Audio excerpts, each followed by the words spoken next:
Right. Our guest says, sure, the Prime Minister talks about Canada becoming an energy superpower, but there's been a lack of action on what she calls a pancake stack of initiatives and rules and policies that she says inhibit energy development. We're joined by Heather Exner-Pirot, Senior Fellow and Director of Natural Resources, Energy and the Environment at the Macdonald-Laurier Institute. Heather, always great to hear from you. Thank you for joining us. Great to be back. So reading your piece here, you do kind of let the Liberals have it. You say, yep, I do think Carney means it, but there's some serious action to be taken. Just describe the one or two sets of energy regulations or policies that you think are major roadblocks right now. Yeah, for sure. And we were all pleased to see the Alberta federal MOU. It seemed like it kind of removed a logjam of what had been happening. But since that MOU actually has been signed, two things have come out of Environment and Climate Change Canada, which is the ministry responsible for climate change. One is a new discussion paper on a new industrial carbon pricing. Of course, the MOU says that we will be negotiating a new one from April 1st. So there's a sense that this indicates what the federal government is thinking.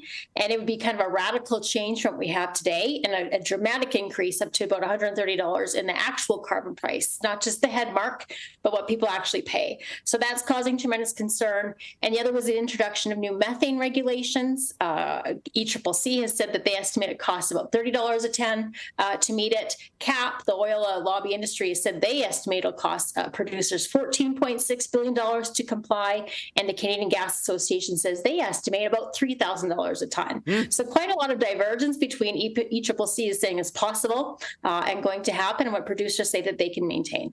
What is that then? Is it the Liberal Party worried about perhaps voters in central Canada are concerned about greenhouse gas emissions, for example? They don't want to go all the way in removing hydrocarbon roadblocks?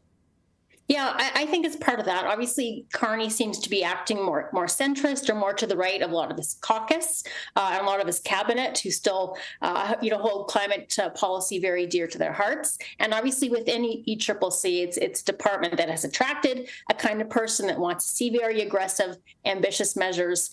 And perhaps at the department level, there's, either trying to go off their own, trying to maintain the things that they thought they were supposed to be doing. But the difference between what the PMO is saying and what Hodgson, for example, is talking about when he comes to Calgary, and what ECCC is actually implementing, the two cannot coexist. We can't meet that doubling of exports goal. We can't be the energy superpower and also have what are, significantly new layers of regulation put onto producers. That's interesting. So Carney will have to put his foot down, do you think? So the most generous explanation is that Carney has been busy. He is very busy, obviously doing a tremendous amount of things, doing a lot of trade delegations and off and about. And perhaps there wasn't the communication with ECCC.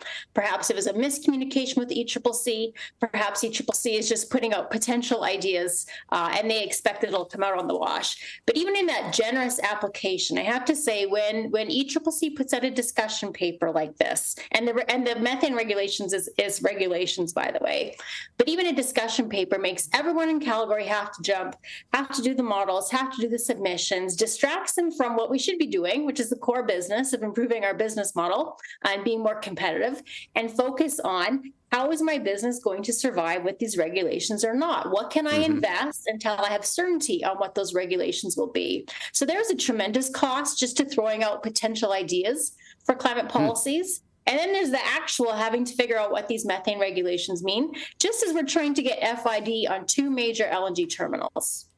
The new Minister of Environment, Climate Change and Nature, apparently nature's been added on. Julie Daberson is a Toronto MP just across the Don Valley from where I live.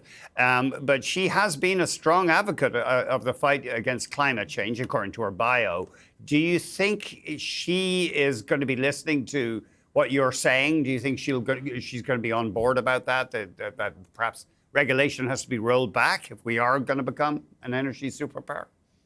Well, it is true that any cabinet minister serves at the pleasure of the prime minister, and Carney has been pretty specific on what his goals are, and obviously is making commitments, I think, to sell more oil and gas to potential trade partners abroad.